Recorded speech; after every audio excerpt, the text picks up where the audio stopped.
So good morning students. जैसे कि आपको पता है आपका लीनियर इक्वेशन कंटेंट चल रहा है स्टैंडर्ड प्लस वन। एंड आज का जो टॉपिक होगा वो ग्राफिकली होगा, ग्राफ मेंशन करेंगे। और कल जो लेक्चर आएगा ट्यूसडे को वो भी ग्राफिकली होगा। आज मैं graphically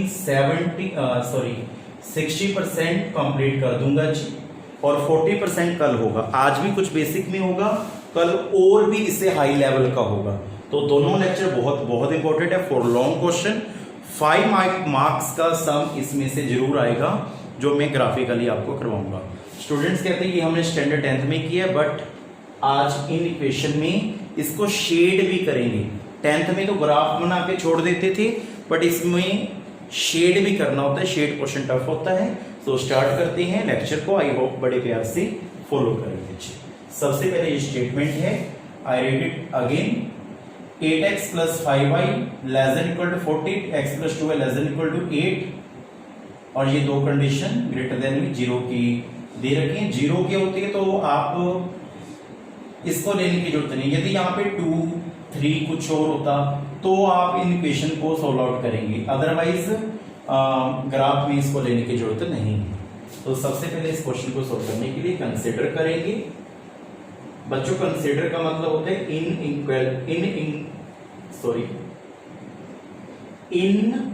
equality sign change into equal to sign. Inequality sign थे तो उनको इक्वल टू में कन्वर्ट करना, वी कॉल्ड कंसिडर। सो सबसे पहले कंसिडर करना है, देन इसका टेबल बनाना है। Let be number 1, let be number 2। सबसे पहले इसका टेबल बनेगा जी।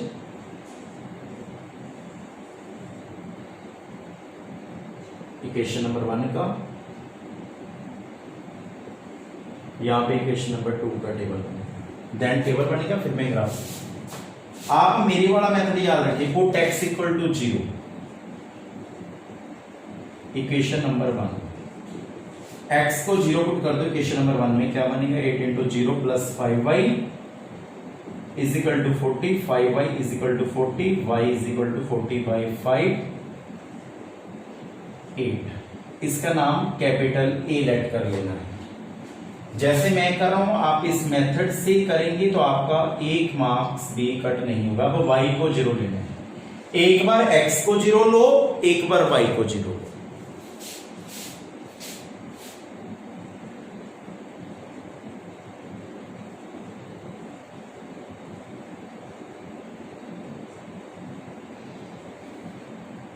इसका नाम कैपिटल बी लेट करेंगे। तो ये इसका सॉल्यूशन आ गया। देन इसका फाइंड करेंगे। इसका नाम सी डी पहले लेट कर दिया। एक बार x को 0 पुट करो, इसमें करना है।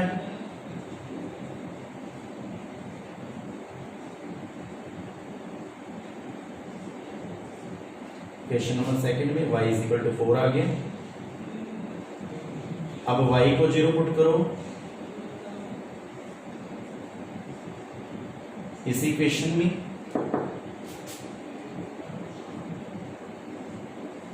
x equal to 8। एक बार x को 0 पुट करो, एक बार y को, पहली इक्वेशन में। फिर सेकंड इक्वेशन में भी एक बार x को 0 पुट करो, एक बार y को पुट करो, तो आपके पास ये आंसर्स आएंगे। देन ये समझ में आ गया होगा। कंसिडर बच्चे कहते हैं इसका मीनिंग क्या है। बेटा मैं इसका मीनिंग ये नहीं कह रहा कि मैं इसका कोई मीनिंग नहीं है कि मीनिंगलेस है, मैंने ये नहीं बोला। मीनिंग है, बट 0 के अलावा 1, -1, 2, -2, 3, -3 होता तो उसका भी एक ग्राफ मेंशन होता है। वो मैं कल 30% में करवाऊंगा, सॉरी 40% में। आज मैं 60% में इसमें आपको पजल नहीं करूंगा। इसका मीनिंग है x greater than equal to 0। x की जो वैल्यू है कि 0 के इक्वल हो सकती है, 0 से बड़ी। y की जो वैल्यू है कि 0 से इक्वल हो सकती है, 0 के बड़ी। तो इसके अकॉर्डिंग हमने ग्राफ को मेंशन करना है जी। सो अब आप ग्राफ सीख रहे हो, पूरी कंसंट्रेट के साथ आपने ग्राफ को सीखना है जी। Now I start.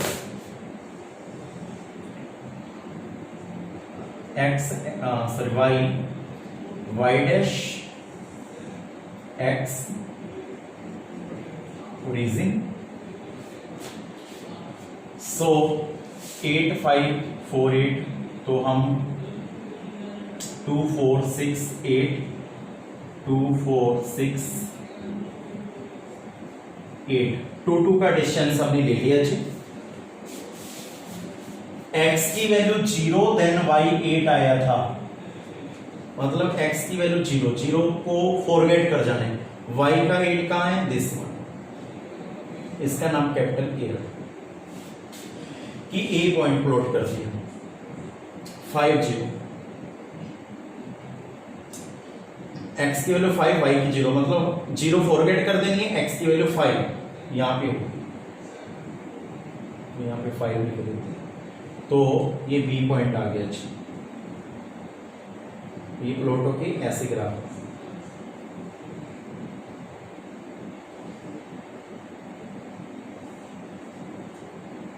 ठीक है स्टूडेंट्स।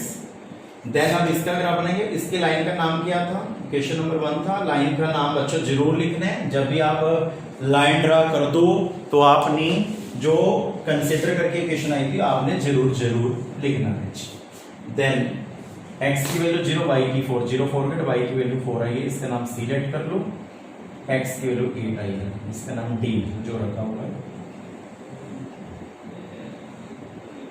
इसका नाम क्या था, x plus 2y is equal to 8। अब मैं इसको रब कर रहा हूं, ये हो चुका है। अब बच्चे कहते हैं क्वेश्चन खत्म, ये तो स्टैंडर्ड 10th के अकॉर्डिंग था, बट अब इसे शेड करना है। या तो ये वाला एरिया शेड होगा, या ये वाला एरिया शेड होगा, या ये वाला एरिया शेड होगा। आपने कैसे शेड करना है उसका मेथड मैं भी आपको बताऊंगा। सबसे पहले क्या करना है, ध्यान से सुनिएगा, बिकॉज आज मैं 2 क्वेश्चन करवाऊंगा आपको, वो सिंपल हैं, सिंपल लेवल के 2x2 वाले या 3 वाला भी हो सकता है मैं ले लूं, बट आप ध्यान से फॉलो कीजिए, मैं ये आपसे रिक्वेस्ट कर रहा हूं। और कल का लेक्चर जो होगा वो इससे भी ज्यादा इंपॉर्टेंट है, फॉर लॉन्ग क्वेश्चन के लिए एग्जाम में अवेलेबल होगा। सो आपने शेड करने के लिए क्या मेथड है, उसको बोलते हैं ओरिजिन टेस्ट। बच्चों एग्जाम में मत लिख देना, ये तो मैंने मेथड, ये मेरे वाला है, मैंने बनाया हुआ है। काफी बुक्स कुछ और मेथड से करती हैं, कोई और मेथड से, जो मुझे लाइक है वो मैं आपको बता देता हूं। ये सबसे इजी मेथड है। आप कभी भी, आपको टीचर साहब आपको ग्राफ करवाएंगे जरूर, तो कभी भी आप देखना वो आप ग्राफ करोगे, शेडेड क्वेश्चन नहीं समझ में आता, तो आपको शेडेड क्वेश्चन जरूर समझ में आएगा यदि आप मेरे को ध्यान से फॉलो करेंगे। कैसे, ओरिजिन टेस्ट का मतलब होता है एक्स और वाई को 0 पुट कर दो दोनों जगह।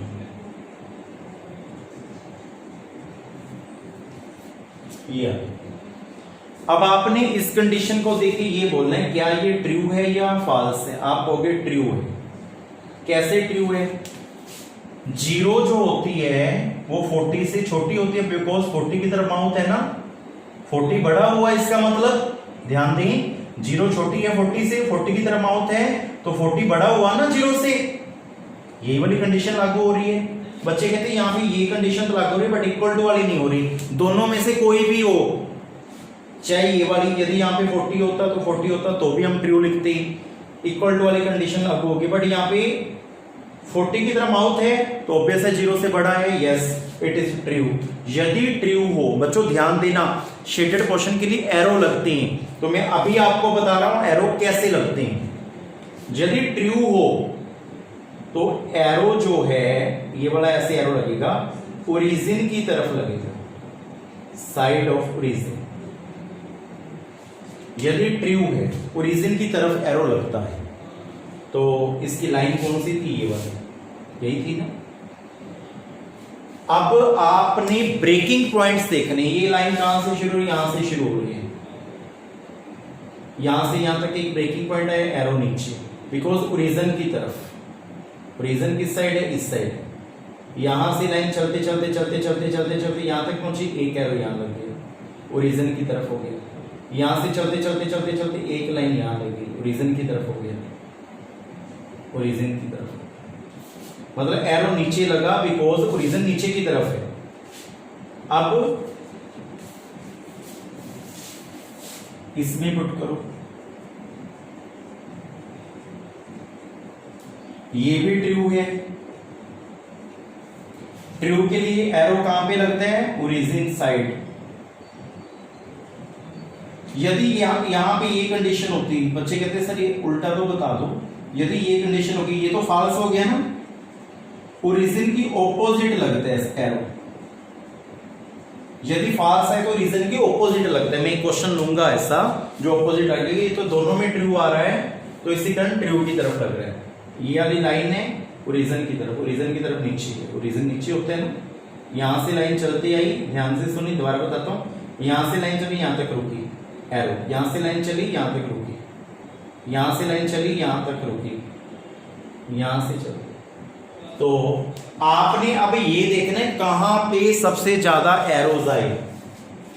यहां पे एक एरो है, यहां पे इसके बीच में एक एरो आ रहा है, इसके बीच में कितने एरो आ रहे हैं? 2। इसके बीच में कितने एरो आ रहे हैं? इस एरिया के 1। तो सबसे ज्यादा एरो कहां पे आ रहे हैं? यहां पे। ये क्वेश्चन शेड होगा, जहां पे सबसे ज्यादा एरोज आए वहां पे शेड होगा। देन उसके बाद आपने कॉर्नर पॉइंट निकालना है। यहां तक आई होप आपको समझ में आया होगा। बच्चों किसी को ना भी समझ आए तो मैं 2 क्वेश्चन भेज रहा हूं, अभी एक क्वेश्चन और भी करवाएंगे, तो उसमें भी आप चेक करना, ओरिजिन टेस्ट समझ में जरूर आएगा। अब आपने इसके कॉर्नर पॉइंट देखने। एक तो ये कॉर्नर पॉइंट क्या होता है, जैसे ये रूम है सपोजेड स्क्वायर में, तो ये कॉर्नर पॉइंट है इसके। तो जो क्वेश्चन शेड हुआ है उसके कॉर्नर पॉइंट कौन से? एक तो ये वाला है 1 2 3 4, इसका नाम तो सी था, सी पॉइंट क्या था? 0 4। एक तो कॉर्नर पॉइंट ये आ गया, लिख देना कॉर्नर पॉइंट्स आर, सी आया। एक ओ का मतलब होता है ओरिजिन 0 0। एक 4 वाला, इसका नाम क्या था? 5 वाला ऐसे। बी पॉइंट क्या था? 5 0। एक ये कॉर्नर पॉइंट है, ये तो हमें नहीं पता ना क्या है कॉर्नर पॉइंट, इसको फाइंड आउट करना है। फाइंड आउट कैसे करना है देखो, एक तो ये लाइन है, ये लाइन है ना, एक ये लाइन है, ये आपस में क्या करें? इंटरसेक्ट। एक ये लाइन का नाम, एक ये वाली लाइन का नाम क्या है? 8x + 5y = 40। एक ये लाइन, इस लाइन का नाम क्या है? इन दोनों पे एलिमिनेशन मेथड लगा के यहाँ पे पॉइंट फाइंड आउट कर सकते हैं। लगा देते हैं एलिमिनेशन। 8x + 5y = 40, इसे 8 से मल्टीप्लाई कर दो, बिकॉज ऑपोजिट मल्टीप्लाई होते हैं ना, इसे 1 से, इसे 8 से। यहाँ पे बनेगा 8x 16y 64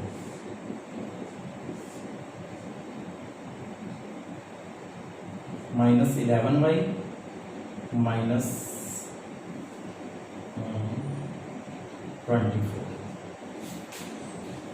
ठीक है जी, y = 24/11। अब y = 24/11 इसमें पुट कर दो।